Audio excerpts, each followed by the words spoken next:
Olá, querido e querida, paz seja com você, seja bem-vindo a mais um vídeo aqui do canal. E na aula de hoje nós vamos estudar o restante do capítulo 21 do livro de Gênesis, que vai contar da história em que Abraão se despede do seu filho Ismael e da serva Agar, até o capítulo 22, o fatídico capítulo em que Deus prova Abraão e manda que ele sacrifique Isaque. Então, espero que você faça a leitura aí na sua casa e vamos estudando e expondo aqui o texto. Começando com a segunda etapa da história do capítulo 21, vai dizer aí a partir do versículo 8 até o versículo 21, a parte em que Abraão precisa despedir-se da serva Agar e do seu filho Ismael. Qual é a história contada aqui? Assim que Isaque desmama, Abraão dá um banquete. No Antigo Oriente, a criança costumava desmamar aproximadamente no 3º ou 4º ano de idade. Então a gente pode inferir que Isaque tinha aproximadamente essa idade. Quando ele desmama, diz o texto que Abraão deu um banquete. O que a gente consegue interpretar aqui? Primeiro, Abraão ficava muito feliz, porque ele via ali o cumprimento da promessa de Deus. Ele viu que Sara amamentou aquela criança, Sara que já era avançada de idade. Então, todos aqueles acontecimentos e todas aquelas fases que agora ele vivia com Isaque era cumprimento da promessa de Deus. Então, a gente vê que estava ele muito feliz porque Isaque havia desmamado, porque Sara, sua mãe, o proveu, mesmo apesar da sua idade avançada. E outra coisa que a gente consegue perceber é a abastança financeira de Abraão. Então, desde que ele saiu de Ur dos Caldeus, ele já tinha uma condição financeira boa. Porém, quando ele chega até Canaã, há um tempo em que falta comida, tem aquela história que ele peregrina no Egito, depois ele volta.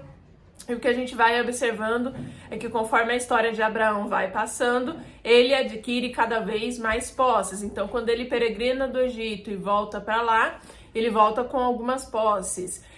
Quando aqueles reis do norte saquearam Sodoma e Gomorra e levaram a Ló, ele resgata.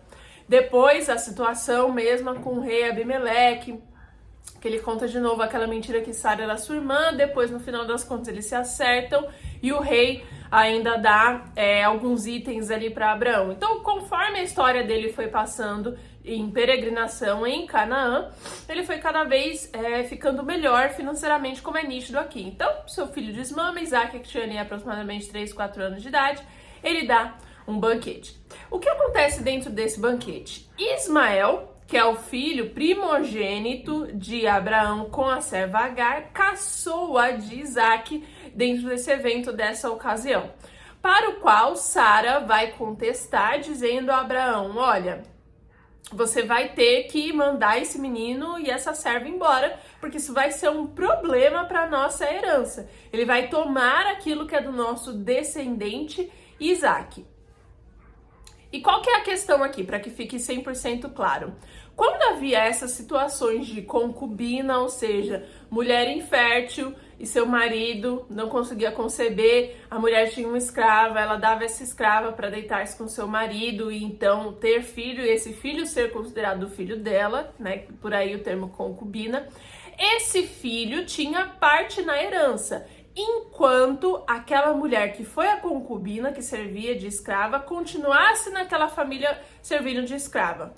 Em outras palavras, enquanto Agar continuasse ali naquele núcleo familiar e à medida que Ismael fosse crescendo, como ela era escrava ali, ela ainda servia a família, Ismael teria por direito a herança de Abraão. E um agravante a mais dentro dessa história é que Ismael foi o primogênito. Isso no Antigo Oriente também era um motivo de maior relevância. Os filhos primogênitos, eles herdavam a maior parte da herança dos seus pais. E entre os outros filhos era repartido uma porção menor. Então isso significava que se Agar continuasse ali servindo como escrava, uma vez que ela tinha Ismael, quando esse menino crescesse, ele ficaria não somente com a herança de Abraão, mas com a maior parte dela, como mandava a lei do Antigo Oriente, já que Ismael era o primogênito. E a gente vai entender umas questões a mais sobre direito de primogenitura quando chegar na história mais pra frente de Esaú e Jacó. Então isso era um tema importante. Porém, o texto vai dizer que isso pareceu muito penoso a Abraão. Deus então vai falar com ele, vai dizer assim: Abraão, não te pareça mal, siga exatamente o que a sua esposa Sara está te dizendo. E assim Abraão o faz. Então, é dito no texto que ele vai tomar um punhado de odre de água, alguns pães, vai servir Agar com aquilo, né? Ou seja, vai abastecê-la e vai despedi-la juntamente a Ismael. Analisando essa parte da história, o que ocorre? A gente vai pensar o seguinte: nossa, Sara é uma mulher muito má, porque toda essa história começou por causa dela. Ela e Abraão já tinham recebido a promessa de Deus de que eles teriam uma grande descendência que herdaria aquela terra, através deles continuaria a semente divina, mas Sara, em sua impaciência, pede para Abraão se deitar com aquela serva Agar que vai conceber Ismael. Aí Sara depois vai humilhá-la, vai ter toda aquela história que nós já vimos há alguns capítulos anteriores, e agora a rivalidade continua e Sara vai mandar o seu marido despedir aquela mulher e despedir aquela criança. A gente fica até com certa ira da atitude de Sara, que de fato vem de um contexto pecaminoso. A gente consegue perceber que há uma inveja, há uma vaidade dentro dessas ações de Sara. O que nos causa alguma estranheza, porque Abraão vai se sentir muito triste diante dessa situação e Deus vai falar para ele fazer aquilo que Sara estava dizendo. Então a gente pensa, nossa, Deus estava sendo conivente com essa atitude penosa de Sara, com essa atitude descabida de inveja, sendo que foi ela que causou toda essa situação lá no começo, pois ela quem falou para Abraão se deitar com essa serva e ter esse filho. E vamos corrigir algumas coisas aqui. Na verdade, dentro dessa passagem, Deus está se utilizando, sim, de um desejo, de um pecado de Sara, da inveja, da vaidade, para cumprir com seus próprios propósitos de continuar a descendência e a ancestralidade de Cristo através do filho Isaque. Por quê? Por que de fato Ismael não podia compartilhar da herança do pai Abraão? Não era simplesmente uma questão de dinheiro, de ouro, de prata, de gado e etc. O chamado que Abraão tinha e a promessa que ele carregava é que sua descendência herdaria a terra de Canaã. Então, se Agar continuasse no núcleo daquela família, à medida que Ismael crescesse, chegasse o tempo depois do falecimento de Abraão, que é obviamente quando isso aconteceria, né, repartição da herança quando morre o patriarca, Ismael é quem ficaria com Canaã e não Isaque, que é o filho da promessa. Então não seria a terra de Israel, seria Ismael, não sei. Mas enfim, só para deixar muito claro aqui qual era a circunstância. Então Ismael não podia dividir essa herança com Isaque, porque claro, de Isaque viria Jacó, que é quem se torna Israel. E de onde vem esse povo eleito por Deus? Então, de fato, era um problema Ismael e Agar continuarem ali. Isso servia ao propósito de Deus, a continuidade do seu plano que ele havia estabelecido desde o início. Veja que o plano de Deus não muda. Deus nunca aceitou o fato de Abraão e Sara pecarem e fazer essa história de concubina com Agar. Veja que são consequências do pecado de Abraão e Sara. O plano de Deus sempre foi que Isaque seria o herdeiro, quem continuaria essa descendência do patriarca Abraão, que teria por direito a terra de Canaã. Os planos de Deus não mudam, apesar dos pecados que surgem na trajetória de seus filhos. Pois bem, sai Agar então peregrinando ali pelo deserto com seu filho Ismael, até que chega na situação em que acaba a água que Abraão tinha dado para eles. Ela então vai se desesperar e chorando clamar por Deus. O que acontecia é que a gente está falando de uma situação muito diferente tecnologicamente do que nós vivemos hoje. E água no Antigo Oriente era um sinônimo de posse, né? Não se podia comprar, principalmente aqui nesse tempo da história de Abraão, não se podia comprar e comercializar água como existe no dia de hoje.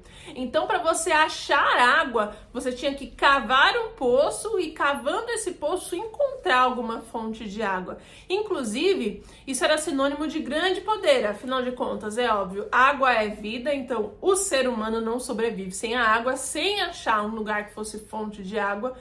Não tinha como estar ali, não tinha como peregrinar e morar ali. E a água serve para abastecer todos os tipos de atividades, gado, vegetação e etc. Então, quando acaba a água de Agar, ela fica em desespero, ela clama o Senhor e Deus, vai mandar um anjo que vai falar com ela do céu e vai dizer que ela deveria se alegrar, que o seu filho seria abençoado, porque dele viria um grande povo. E Deus abre os olhos de Agar e ela enxerga um poço.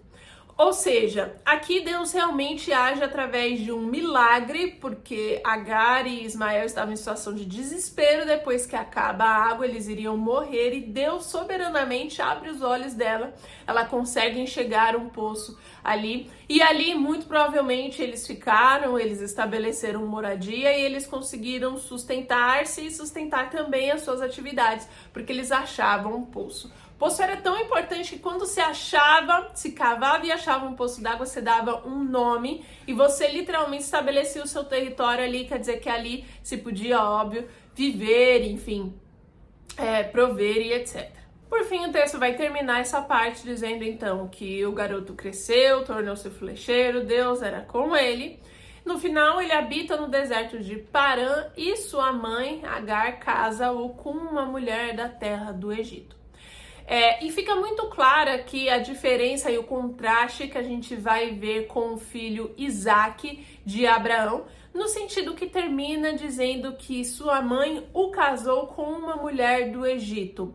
Era costume, quando você servia o Deus Altíssimo, de você procurar os seus descendentes, você procurar tomar como esposa, principalmente, tomar como marido, alguém que tivesse a mesma crença. Essa contaminação de ímpios com servos de Deus nunca foi benquista na Bíblia. É por isso que até esse momento Deus permitia inclusive casamentos incestuosos, já que essa prática de adorar o único Deus verdadeiro veio do primeiro casal, veio de Adão e Eva. Começou a disseminação de paganismo, de quaisquer outros deuses, através da descendência de Caim. Deus vai exterminar tudo com um dilúvio, mas essa semente ruim continua através do filho Cão de Noé, que vai ter Canaã, e é daí que continua se perpetuando outros deuses a não ser o Deus verdadeiro. Logo, quem servia ao Deus Altíssimo, quando iria tomar alguém por esposa, iria tomar alguém por esposo, tinha que procurar, os pais instruíam que se procurasse alguém da mesma fé. E muito provavelmente essa pessoa estava dentro da sua própria família, Estamos falando aqui de um início de civilização. Por isso também até esse momento Deus permitia tais casamentos, irmãs, primos, etc. E quando for chegar a idade de Isaac se casar, é isso que Abraão vai instruí-lo. A diferença clara que existe aqui com a história de Ismael é que o texto vai terminar falando que ele se casou com uma mulher do Egito. E como nós sabemos que o povo que vive no Egito é o povo descendente de Canaã, então tanto ali os cananeus como o povo do Egito vem desse neto amaldiçoado de Noé, que é quem continuou propagando outros deuses, paganismo, feitiçaria, ocultismo e etc. A gente fica aqui com essa conjectura, com essa observação de que muito provavelmente nesse momento Ismael desvia. A sua mãe, a serva Agar, era adoradora do Deus verdadeiro. De fato, Deus foi com ela em toda a sua história, quando ela foi humilhada. Deus a apacentou, Deus lhe fez uma promessa, e agora quando ela é despedida, porque precisa haver essa ruptura entre o descendente Isaac e Ismael, Deus também a socorre, Deus milagrosamente a mostra um poço que vai lhe servir de sustento o resto da sua vida inteira, juntamente a Ismael. Então Deus sempre foi com Agar, ela servia ao Deus verdadeiro, mas o seu filho, muito provavelmente ao casar-se com essa mulher que era do Egito, inclina-se a outras religiões. É o que costuma acontecer em 9 de 10 casos, e que uma pessoa crente, que uma pessoa cristã se casa, se aliança com alguém que é ímpio ou com alguém que não serve o mesmo Deus. E a gente pode chegar a essa conclusão, né? Não é simplesmente uma conjectura, porque nós sabemos que Ismael é o pai dos árabes muçulmanos. O islamismo virá de Ismael. O islamismo que é monoteísta, que tem apenas um Deus, mas que é Alá, que não é o Yahweh, que não é o Deus cristão. Logo, né, houve essa contaminação que o texto deixa aqui muito claro, é o que vai servir de argumento para que, através de Ismael, surjam os muçulmanos. E quais são as aplicações que a gente tem aqui já nessa primeira história? Primeiro, nós percebemos o tamanho das consequências do pecado de Abraão e Sara. Pecado esse lá diversos capítulos atrás, quando eles não conseguiram esperar pelo cumprimento da promessa de Deus, e Sara vai falar para Abraão se deitar com a serva Agar e conceber um filho.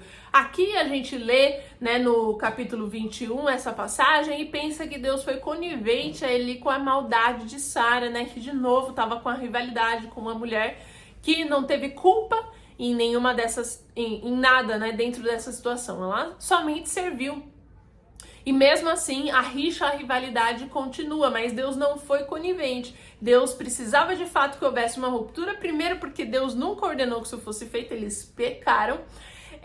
Mas o que fica muito claro é que há uma consequência contínua desse pecado. Quais são as consequências? Primeiro, para Sara, que foi a pessoa precursora, que foi quem ordenou a Abraão que se deitasse com a mulher e tivesse Ismael. Por causa de Sara, por causa desse pecado, ela gerou o povo que seria eterno rival de Isaac, ou melhor, dos descendentes de Isaac, que é Israel.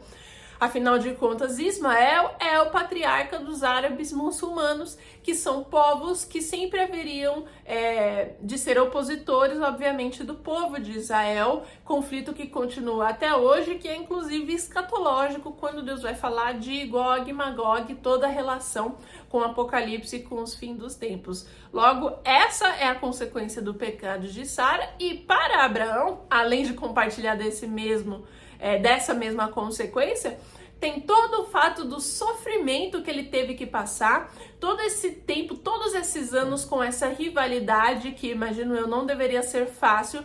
Às vezes hoje, se a gente tem algum problema dentro do nosso trabalho, escola, faculdade, igreja, a gente não gosta do jeito de alguém, não gosta do jeito que a pessoa falou, deixou de falar, coisas que são muito mais superficiais. Imagina a rivalidade que havia dentro de um lar em que a mulher era infértil, ela tinha uma escrava, a escrava se deita com seu marido, tem um filho com ele, e aí depois você consegue conceber, então, uma rixa eterna. Logo, é uma consequência desse pecado. Abraão sofreu com essa situação, com esse clima dentro de casa, e sofreu também no momento que ele teve que despedir a serva Agar com seu filho Ismael. Por mais que Isaac fosse filho da promessa, isso não quer dizer que Abraão não tinha nenhum amor por Ismael, muito pelo contrário, Abraão também o amava, era seu filho primogênito. Então, esse momento que o texto fala que aquilo foi muito penoso, quando Sara fala para Abraão, olha, você vai ter que tirar esse menino e essa mulher de dentro da nossa casa. E o momento que Abraão tem que dispor de toda aquela provisão, preparar a mala deles, né, digamos assim, preparar a água, preparar o pão, e tudo aquilo muito amargurado, também não deixa de ser uma consequência desse mesmo pecado. Então, os dois, né, o casal sofreu com consequências aí de não terem esperado corretamente o tempo de Deus, que se cumpriu exatamente quando ele falou que iria se cumprir. e feito, né, esse plano B juntamente a Agar. Então essas foram as consequências que fica para nós, né? Deus, ele tem um chamado individual para cada um de nós e muitas vezes até que a gente o alcance dentro do plano de Deus, nós tentamos pegar um atalho, um caminho mais fácil, a gente peca e tem que encarar as consequências desse pecado. E consequência de pecado nunca, obviamente, é bom. E agora, na última história do capítulo 21, a gente vai começar a ver algumas transições importantes do chamado e da história de Abraão para Isaac, né, no sentido de ver o caminho realmente pavimentado para que isso aconteça. A história que vai contar aqui é a seguinte: Abimeleque e Ficol vão fazer uma aliança com Abraão. Então Abimeleque vai se chegar a Abraão e vai pedir um juramento. Ele vai pedir que Abraão não minta e que ele haja de mesma bondade que Abimeleque havia feito com ele naquela fatídica história lá, quando Abraão mente, fala que Sara era só sua irmã, ele quase toma ela como esposa e sofre terríveis consequências, pro qual Abraão vai jurar que nunca mais vai acontecer, que de fato falará toda a verdade e agirá com essa mesma bondade. Então eles ali formam uma aliança e no final das contas haverá um poço que será cavado nessa cidade de Berseba, poço de água, né? De novo, essa relevância do poço de água como uma questão de sobrevivência, de peregrinação, de provisão, principalmente para o ser humano, né? Para uma família e para todas as atividades ali em relação à sobrevivência, né, de uma casa. Então a gente vai ter de novo esse poço que vai ser ali o de Berseba e vai contar que Abraão vai permanecer ali na terra dos filisteus. Agora, por que isso é relevante? Porque vai mostrar que Abraão permaneceu em paz com o povo de Filisteu durante aquele tempo. Então esse acordo, essa aliança serviria para que mais tarde, quando Isaac tomasse posse de tudo em relação de toda a herança de seu pai Abraão, que ele também herdasse isso e que ali havia uma porção de terra que ele amigavelmente também poderia morar.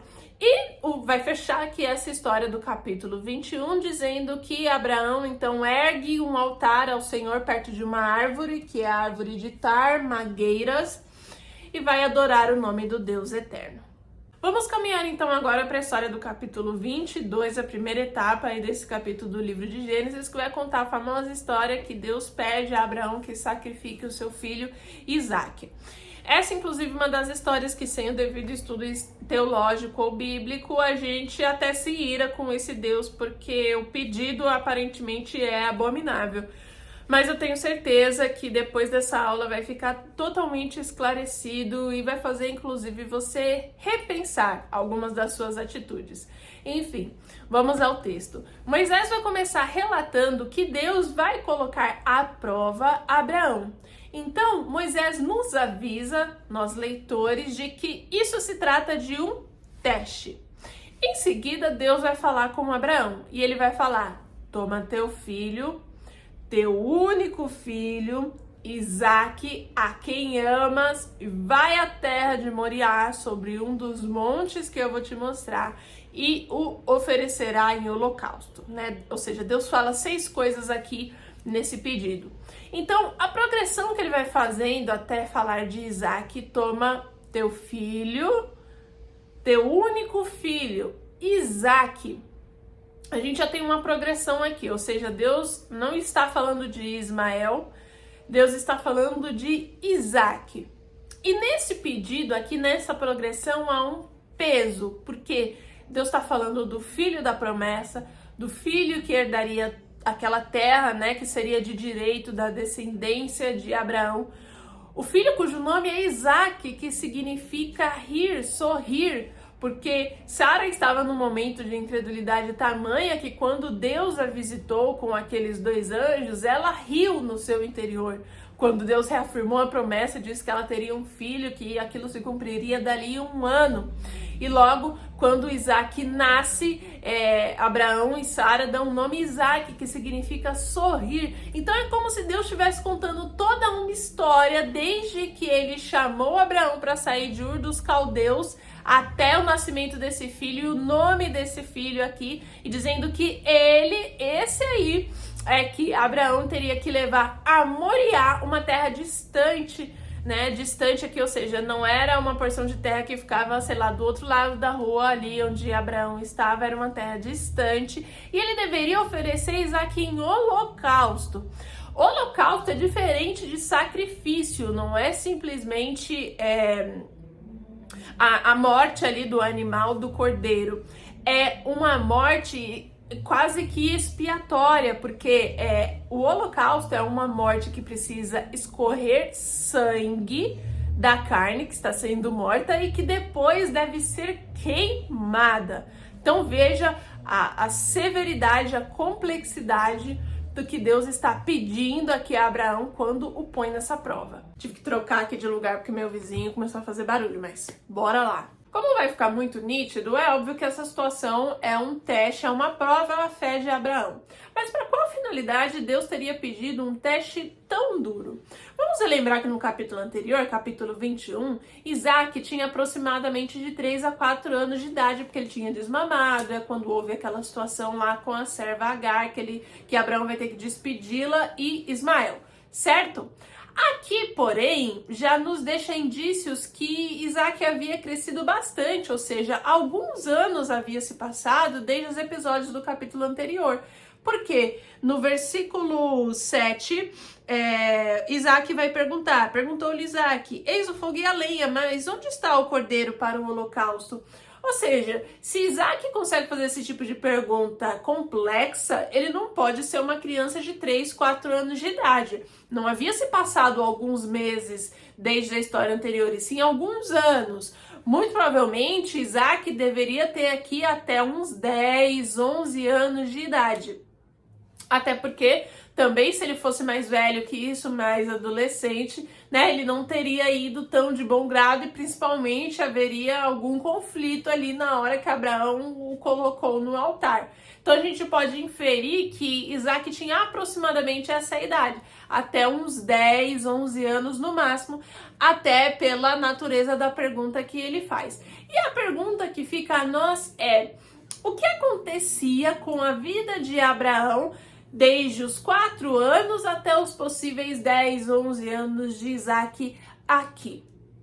O que muitos teólogos e pastores inferem, e eu acredito nisso, é que o fato que fez Deus provar e testar a fé de Abraão se dá porque Abraão deixou de adorar ao Deus verdadeiro e o seu Deus passou a ser Isaque.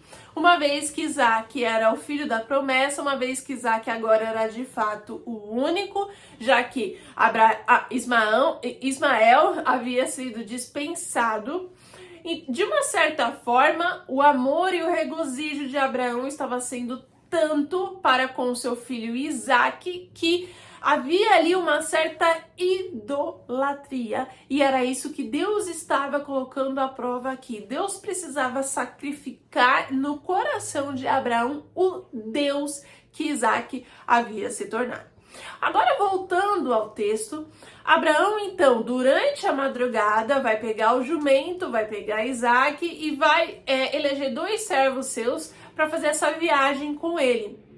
E o texto vai contar que é no 3º dia que Abraão vê o monte, né? Que Deus revela a ele o monte, que é o monte que ele deveria fazer o holocausto. Então, Moriá, né, que é a cidade que Moriá ficava realmente bastante distante de onde Abraão morava.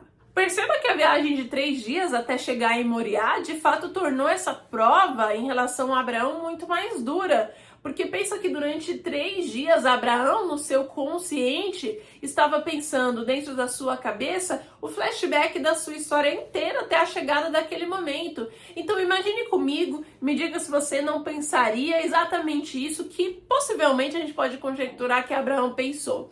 Deus o chama de Ur dos Caldeus, manda abandonar sua parentela, o faz 7 promessas Diz que sua descendência herdaria uma terra que ele haveria de conhecer ainda, descendência essa que teria que vir de alguma forma de sua mulher, que era inclusive infértil e já avançada de idade. Eles erroneamente acabam tendo Ismael, que é seu primogênito, mas que ele também dolorosamente precisou se despedir no capítulo anterior. E agora, né, para que restasse unicamente Isaac, o filho portador dessa promessa, que continuaria esse chamado, é a quem Deus vai pedir que seja morto, que seja sacrificado nesse momento. E há um agravante ainda maior. Abraão conhecia a cultura cananeia, a cultura egípcia, que era uma cultura pagã, cultuava outros deuses, deuses esses que recebiam sacrifícios de crianças e que o Deus verdadeiro, Yahweh, abominava. Abraão sabia que o Deus verdadeiro não solicitava oferta, sacrifício e holocausto de crianças. Essa era uma prática, inclusive, do deus Moloque, um deus pagão. E tudo isso passava-se na cabeça de Abraão. Ainda assim, nós observamos aqui prontidão. Em nenhum momento ele questionou a Deus sequer sobre esse fato de ser um sacrifício de uma criança, que ele sabia que esse próprio Deus abominava. Mas Abraão, de forma irredutível, obedece a Deus sem nenhum questionamento e faz exatamente aquilo que esse Deus havia pedido. Chegando em Moabe, ele vai avistar esses montes e vai falar para os seus 2 servos ficarem ali com um jumento. Ele vai levar Isaac até lá, então ele fala: iremos eu e o rapaz, e depois de haver adorado, voltaremos para junto de vocês. E Abraão usa o verbo voltaremos conjugado no plural, ou seja, a fé de Abraão era tanta que a gente pode inclusive inferir que ele usou esse verbo no plural porque ele acreditava nesse Deus que havia feito a promessa de tal maneira que, se ele tivesse mesmo que sacrificar o seu filho, esse Deus era poderoso o suficiente para trazê-lo de volta à vida, para ressuscitá-lo, né? Do contrário, ele não teria dito voltaremos junto de vós, né? E sim, voltarei. Ele, Abraão. É aí que no versículo 7, Isaac, enquanto caminhava com seu pai, levando todos os itens, levando a lenha para o holocausto, como o texto vai dizer, porque o holocausto consistia em, no final do ritual, queimar ali aquele animal. Então, Isaac estava levando a lenha, eles estavam levando todos os itens. É quando Isaac questiona: mas pai, onde está o cordeiro que vai servir para esse sacrifício? Para o qual Abraão vai responder que Deus proverá. Quando eles finalmente chegam no lugar designado, Abraão então vai fazer o altar, colocar a lenha, dispor Isaac em cima da lenha, afinal era um holocausto, vai amarrá-lo, e quando ele pega o punhal para sacrificar o filho, é quando o anjo do Senhor brada e vai dizer: Abraão, não faças isso, não levante a sua mão contra o menino. Agora sei que você me teme de verdade, porque não há me negado o teu único filho. Nesse momento, então, Abraão toma um carneiro e o oferece ali no altar em holocausto ao Senhor, e ainda nomeia aquele lugar como o Senhor proverá. Ou seja, aqui nós voltamos a ver Abraão a fazer aquilo que ele sempre tinha feito: um altar e adoração ao Deus verdadeiro. Feito isso, então o Senhor vai falar mais uma vez, vai jurar que por conta de Abraão não ter negado o seu único filho,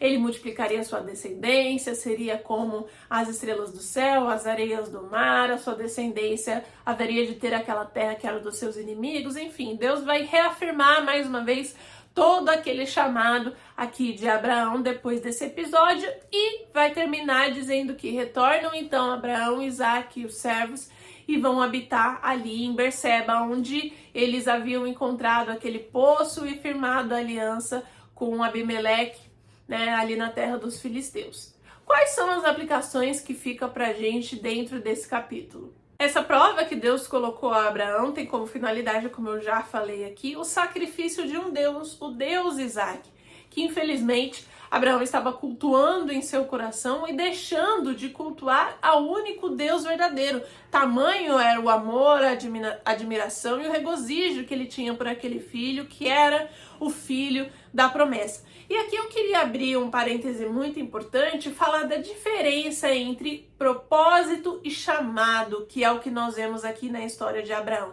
São questões que muitas vezes nossa vida dentro da igreja, a gente tem dificuldade de discernir.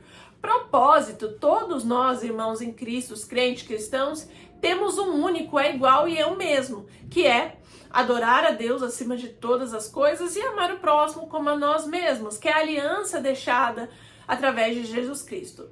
É o propósito único, unilateral entre todos os irmãos. Agora, o chamado é a vocação específica que cada pessoa individualmente tem e que Deus chama soberanamente para que você exerça em prol da obra, em prol do ministério. O propósito de Abraão, assim como o meu e o seu propósito, é adorar e amar a Deus acima de todas as coisas, amar o próximo como a nós mesmos. Mas o chamado de Abraão, aquele que Deus o fez no capítulo 12 do livro de Gênesis, quando manda sair de Ur dos Caldeus, é que da sua descendência herdaria uma terra, a terra de Canaã, terra que ali naquele momento Deus estava elegendo como direito de Abraão e seus descendentes. Esse era o chamado de Abraão. Ser o patriarca que daria a origem a descendentes que herdariam a terra de Canaã e que continuariam a semente divina que levaria até Cristo. Mas no momento que Abraão idolatra o seu chamado e a sua vocação e se perde do propósito, é que Deus precisa corrigi-lo. E essa é uma exortação que serve para a nossa vida, que agora te faz entender por que Deus agiu dessa forma, porque Deus não quer que na nossa vida tenha mais de um Deus, tenha outros deuses. Às vezes o nosso Deus pode ser o marido, esposa, filho, como se tornou aqui no caso de Abraão. O nosso ministério na igreja, a nossa vocação, o nosso dom, o nosso talento. Mas quando o chamado, a vocação passa a ser um Deus, você se perde do propósito que é único. Adorar é o único Deus. E nesse momento é que Deus precisa intervir, como fez aqui na história, e Deus nos prova, Deus nos faz sacrificar esse Deus que infelizmente acabamos criando para nos voltarmos ao propósito e continuar corretamente ao chamado. E quantas vezes isso não acontece conosco? Quantas vezes nós estamos no caminho do chamado, da vocação, e no meio desse caminho as coisas se perdem, no meio desse caminho a gente começa a pecar, a gente entra na iniquidade, seja por outros pecados ou simplesmente por estar atribuindo uma deidade àquela atividade em si. Então Deus nos lembra, para mim, para você que temos uma vocação, que temos um chamado, tanto quanto tinha a Abraão. Não saia do propósito. O propósito é um só. E quando você se desliga dele, você cria outros deuses que Deus, com certeza, fará com que você o sacrifique. Então a prova que Deus vai conceder a Abraão é para que ele não sacrifique e faça o holocausto de seu filho Isaque de fato, porque é verdade que Deus abomina sacrifício de crianças. Deus jamais receberia isso, ainda que na antiga aliança, em que precisava se fazer sacrifícios expiatórios, jamais aceitaria sacrifícios de crianças, porque era algo praticado por deuses pagãos, pelo deus Moloque, por todas essas deidades falsas que exigiam isso para fins de feitiçaria, magias e etc. O que Deus precisava é que Abraão sacrificasse em seu coração o deus Isaque, que é exatamente o que ele faz a partir do momento que ele recebe essa demanda, essa ordem de Deus. Ele prontamente sai para fazer tudo aquilo que Deus havia mandado, sem nenhum questionamento em relação a esse mesmo Deus. E em segundo lugar, o carneiro como sacrifício substitutivo daquele que seria feito por Isaque, que é quando Abraão vai tomar então o carneiro e oferecer em holocausto. Aqui é a primeira vez que a gente vê literalmente uma circunstância de substituição sacrificial. Isso aponta para a tipologia que nós teremos em Jesus Cristo, o Cordeiro de Deus, que foi sacrificado, que foi condenado desde a fundação do mundo, aquele que iria vir através da descendência, inclusive, desse Abraão, né, do pai dos judeus, e que se sacrificaria em nosso lugar. Afinal de contas, o salário do pecado é a morte. Nós, adâmicos, que carregamos o mesmo castigo de Adão, deveríamos ter sacrifícios, ou seja, né, de uma certa forma, nós deveríamos sacrificar o nosso próprio Isaac. Mas Jesus Cristo veio para que isso não precisasse ser feito. Bom, eu espero que esse episódio tenha sido bastante esclarecedor para você, mas eu acredito que bastante corretivo, tanto para mim como para você também. Compartilhe com alguém como sempre, deixe o seu like e eu te vejo na próxima aula.